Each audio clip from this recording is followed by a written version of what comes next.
Harrison Ford is irradiating your testicles with microwave satellite transmissions! Greetings, human beings, and welcome to yet another video talking about a show well over a decade old, everyone loves, and you've probably never seen. Sitcoms are one of America's greatest pastimes. Cheers, Fresh Prince, Friends, The Simpsons, How I Met Your Mother, The Office. Fuck it, Lab Rats, why not? Shout out XD Nation, who up kickin' they it right now. Endearing characters and familiar settings, these shows wove their way into people's weekly routines, but eventually the ebbs and flows of the genre ran their course and became stale to viewers. They were looking for something fresh and dynamic to shake up the norm and bring something new to the table. Enter 2009. Community is a series created by Dan Harmon before he gave up. Morty and I did accidentally create a giant incest baby. You what? Following the ever-charming and perpetually texting disbarred lawyer Jeff Winger, the complex Britta Perry, the cinephile shaman Abed Nadir, who has a disorder you might want to look up, the vindictive baby boomer Pierce Hawthorne, the caring Christian mother hen Shirley Bennett, the detrimentally ambitious Annie Edison, and the simple, ever-loving Troy Barnes. I love this show. It takes what could be considered a generic sitcom trope and makes it into an expansive, metatextual, and multidimensional sandbox. Writing this script feels like trying to fit an ocean into a water bottle. Because the layers and details run so deep and interconnected, I don't want to miss a thing. So how do I select the correct words of the millions that exist in the exact order needed to convince you that this show is worth remembering, worth celebrating, dare I say? Cool. See, I did the thing from the show. I know these characters like I sat behind them in class, but I still don't know how to put into words what flows so easily out of the screen. But damn it, I'm going to try. I have to, because...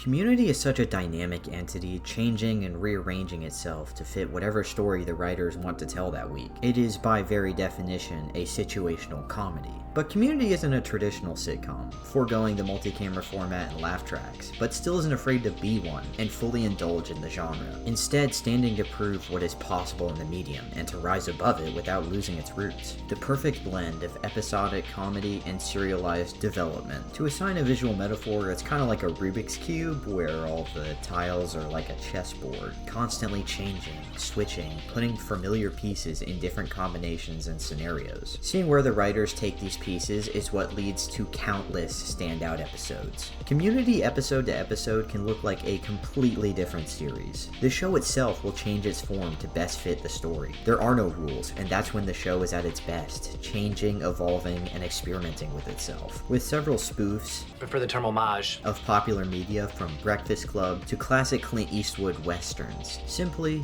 for the love of the genre. This show loves its nerds, and the nerdier you are, the more you will be rewarded. So fellow virgins, you're gonna love this show. Even with Community's experimental elements, it still has a recognizable and unique atmosphere. The familiarity of the characters, sets, and humor create a unique core for the show that reads as Community even if it looks completely different. That allows episodes of a completely different medium, like Community's several animated episodes, to feel the same as the more traditional ones. It has a heart, you know? A beating heart that can be felt in every aspect of the show. People often describe Community as pop culture and meta, but it's more than that. Simple yet efficient multi-layered jokes that shape the characters, move the story, or reference or homage. And absurdity met with sincerity is the secret sauce that makes the humor so addictive. The show is not defined by its pop culture references, but instead uses them to build its own culture. The meta material in Community is used to tell stories in a new and interesting way and connect with the audience in ways that make you feel included. The jokes are almost reaching out to you and saying, hey, I know you know what this is and why this joke is funny, but also in a way that doesn't exclude people who aren't tapped in, because the humor primarily falls back on the cast and their all-star performances. This cast is simply put brilliant. The show basically revolves around the cast and their synergy. So with such a heavy focus on characters, it makes just sitting in a room with these people so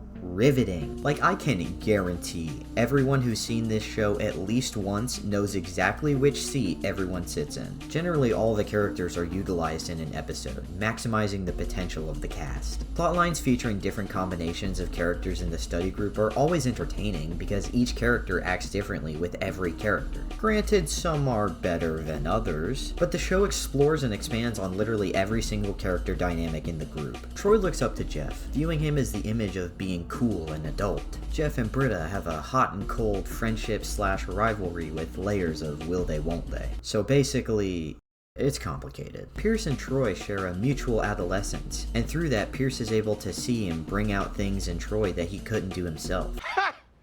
Gay! Shirley's motherly presence helps to fill the role of Abed's absent mother and resentful father. Britta also has a sort of sisterly care for Abed, recognizing his differences, making her sort of overprotective, but fundamentally wanting to take care of him. And so on and so forth. Etc. Did you just mispronounce etc.? But of course the chemistry isn't possible without the remarkable main characters. Jeff starts the series as almost a sympathetic antagonist. He's the closest thing we have to a main character, but he's also kind of an asshole. To be fair, he was screwed out of his old cushy life and forced to spend 4 years with Starburns, but did he really have to do Vaughn like that? His only crime was good times. Jeff walks the walk and talks the talk. With his magnetic charm and Olympic gold medal in jibber jabber, he walked into a life he didn't deserve and rose to the top. So suddenly face-planting into Greendale humbles Jeff and makes him look inwards, letting the mask slip, revealing his unresolved issues with his father bailing on him as a kid and the insecurities that come with that. In most cases, Jeff is the straight man of the group. He solves the problems and gives a speech at the end to bring everyone back together, because Jeff, in reality, is a good person. He's working through his issues and sometimes that makes him come off as a jerk, but he cares deeply about his friends and strives to be better. Jeff may not always like the position he's in, but he's still the one to face it head on, determined to get to the other side, but with as little work as possible. Britta is established early as someone who is independent, passionate, and confident. She lived in New York! She starts this series very grounded, probably the most grounded character in the study group. Britta was woke before it was cool, but slowly throughout the course of this series, she becomes more what I can only call insane. But for whatever reason, they just made her completely incapable of doing simple tasks to the point where she's basically a different person. You seemed smarter than me when I met you. Thank you. Maybe it was to highlight her being the worst in the group, because you can only yell about the Constitution and mispronounce bagel so many times. Her being the incentive for Jeff to start the study group angered her to the story initially, but as Jeff's love life moved on, she starts to feel lost in later seasons. That's not to say she simply exists for Jeff, she's much more than that, but it feels like they can't really commit to a direction with her. First, she's the cool girl. Next, she's a political activist. Now she's the worst. Then she's broken irresponsible. But eventually she just goes completely off the fucking deep end. But with all that said, the group are seriously like assholes to her. They made a verb out of her name for fucking something up. And you know what? Britta isn't the worst. She can be annoying and self-destructive, but you get the sense that it all comes from a good place. She genuinely wants to better the world, but she's still human, still very flawed. Britta's the best, and if you still think she's the worst, wait till you see what's next. First off, I just want to say, fuck you, Chevy Chase. I know you're watching. His contributions to this show cannot be measured, but as a person, eat shit. I'm just trying to figure you out. No shit. It's not going to be easy for you. Why is it not going to be easy? You're not bright enough. How's that? Heir to the Hawthorne Wipes empire, Pierce lives in a state of arrested development. Petty, spiteful, and insecure, Pierce often serves as an antagonistic force in the group, sowing chaos and reaping drama, all out of some sort of desperation to be liked. But it's not necessarily because he is a bad person. Yeah, sure, he's crude, racist, sexist, anti-Semitic, racist, homophobic, fatphobic, racist, and probably a frequent donor to the Daily Wire, but when he's not actively plotting against the group, Pierce does have some wisdom to share, being kind of the closest thing Jeff has to a dad, sadly. He does generally mean well, but being constantly out of the loop culturally and socially leads to rifts with others in the group. Can I just interject and say I don't know what the hell's going on? There's honestly not a ton to say about Pierce. Basically every aspect of him is on the surface. But weirdly, Pierce is at his best in season 4, where he isn't really the source of much conflict and has a genuine and positive presence. I guess the writers were tired of making him the bad guy and let him chill out for a little bit. But that doesn't really last long, and Pierce dies shortly into season 5 without making a single appearance. This is because Chevy Chase was an absolute nightmare to work with and openly hated the show he was on. So much so, poor Joel McHale has to talk about it in every interview he's in. But I should just say it. Chevy Chase? Yeah. Yeah, I talk about it all the time. He did not want to be there. He did not really want to be there. He didn't want to be there. I mean, he didn't want to be there. He was someone that did not want to be there for the hours that we were keeping. What was all this stuff with the N-word and Chevy was using the N-word on the set and all this? Yeah, you shouldn't be throwing that around. Did you see some nastiness? Oh my, yes. Like the worst of the worst? Fuck, yeah. When I would try, he would just try to fight me.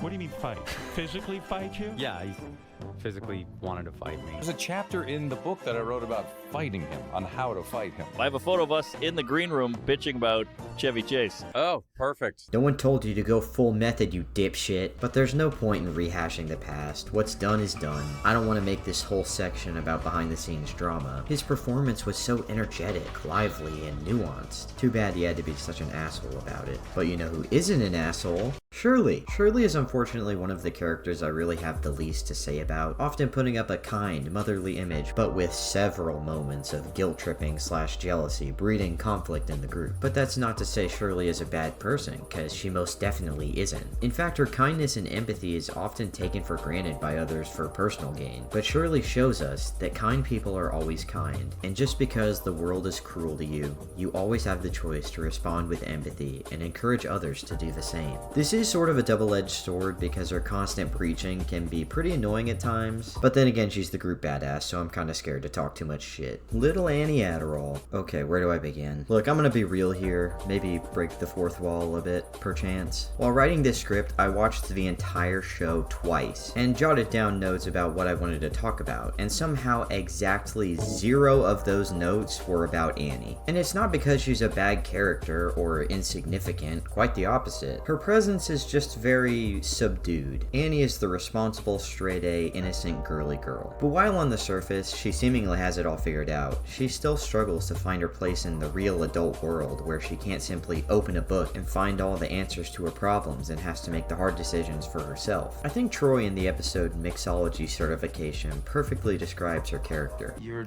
a fierce competitor and a sore loser. You expect everybody to be better than who they are, and you expect yourself to be better than everyone, which is cool. Throughout the series, she is forced to weather the Category 5 storm of adult romance, find a career path, and learn to live in the moment. Nice, caring, hardworking, Annie is the complete package. Who cares if she occasionally takes meth to study harder, and has the occasional mental breakdown? Happens to the best of us. And speaking of mental breakdowns, when you ask me top 3 duos of all time, Batman and Robin, alcohol and non-prescription medication, Troy and Abed. Troy and Abed, while two distinct characters, perfectly fused to make a dynamic so, frankly, iconic. Abed, an estranged outsider looking to connect with others through movie and pop culture. And Troy, the king of peaked in high school, looking for a bigger purpose after graduating. Both very unique, interesting characters on their own, but when they come together, they make something greater. The most dynamic of duos. Much like Batman and Robin. Okay, just hear me out for a sec. When two characters make such a strong duo, it of course begs the question, what is one character without the other? Yes, Batman is better with Robin by his side, but what happens when Robin wants to be more than just Batman's sidekick? Can Robin even stand on his own, call his own shots, or is he eternally bound to Batman's shadow? What happens when a Robin becomes a Nightwing? What happens to Batman? Batman was alone before, so it's nothing new to him, but can he go back to before he had that Robin that made him so much greater? Can he grapple with the missing piece of himself, or will the cracks continue to stretch until he shatters to pieces? Can they be their own people, or are they only as good as they are when they're together? Community used the Batman and Robin dynamic to explore for Troy and Abed's relationship, as well as characters on their own. Being so invested as a viewer, when the time comes and Troy finally has to say goodbye, you feel like you're missing a piece of yourself as well. But their friendship is genuinely one of the core tenets of the show, so much so that you can see the exact point where they became best friends. It's here, right here. It's cool to know other people think about this stuff too. Overall, I just really value all these characters, with the writing and actors' performances coming together to create something truly special. I mean, Troy and Abed had a podcast before it was cool, for fuck's sake. But of course, Greendale is a big place, full of strangers and psychos that perfectly capture the weirdos you meet in real life, and shape the environment that is Greendale. There's more critters and cryptids running around than a Smiling Friends episode. Chang, Duncan, Dean Pelton, Garrett, Leonard, Magnitude, Fat Neil, Todd, Buzz Hickey, Elroy, Frankie, Annie's boobs. The monkey, Jesus! Further driving home the fact that Greendale is an entire campus of flawed characters that seek to grow and improve with each other. When it comes to the overall story of Community, I wouldn't say it's the primary appeal, but it does exist. There is a definitive beginning, middle, and end. Season 1 starts slow, lays a lot of groundwork, established characters, and tests the waters for later seasons, while mostly following a traditional sitcom format. Season 2 expands on storylines from Season 1, shocker, I know, with a heavy focus on characters and developing them as a group, while really turning up the absurdity. Season 3 uses this firmly established sandbox and frequently switches up the episode formats and concepts, not afraid to mix up the status quo and hint at things to come. I honestly don't have much to say specifically about seasons 1 through 3, cause I kinda think they're just perfect. Basically all the praise I've given in this video is universally applicable to all these seasons. Season 4, also known as the gas leak year, starts with a strong sense of dread for the end. You don't want the ride to end, but it has to.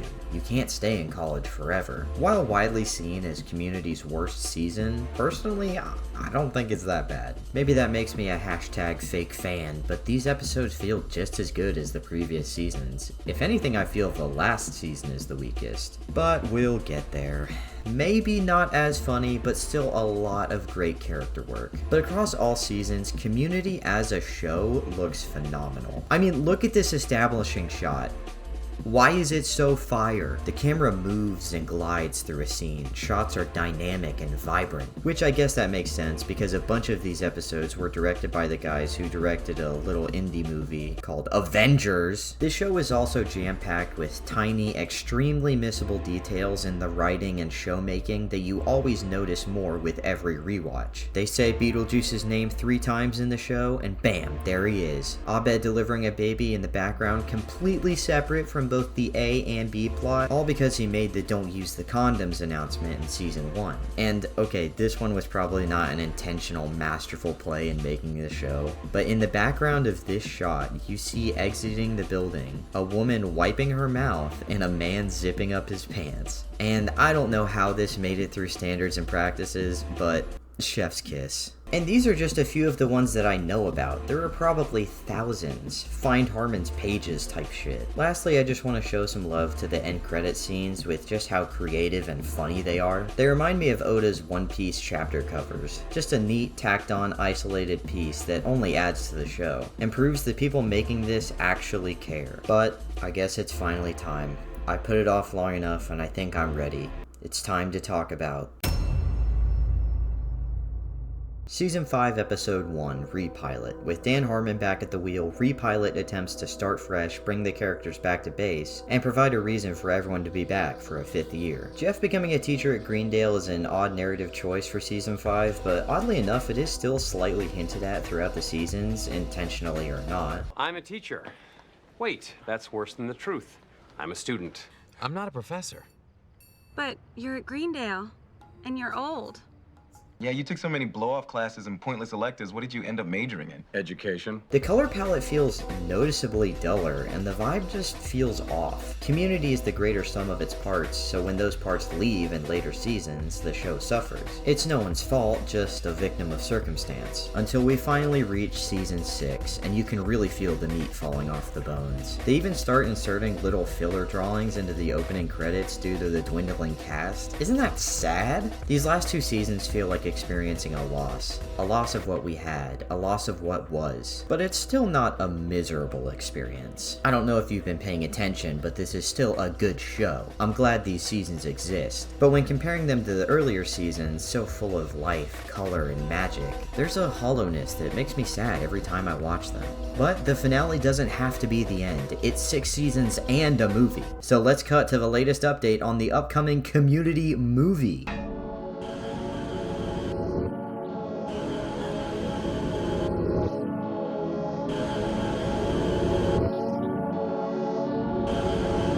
Community makes me feel okay with my uncertainty, representing a very measured time in life but is almost universally relatable. Finding your purpose is so impossibly far away, so all you can do is take in life and find comfort in the people you love. This show, these people, they're your friends. You are in the group. The empty chair, that's yours. You've been there the whole time. Hey, get out of my seat, Jack Black! The video is wrapping up now, but let me leave you with this. The world is a complicated, chaotic, and scary place. Nothing is certain, and the only guarantee in life is death. But what we do have is those around you, family or not. The people you choose to surround yourself with can make the world just a little bit brighter. As much of a flawed, broken, stubborn, misunderstood person you are, your greatest strength always has and always will be community.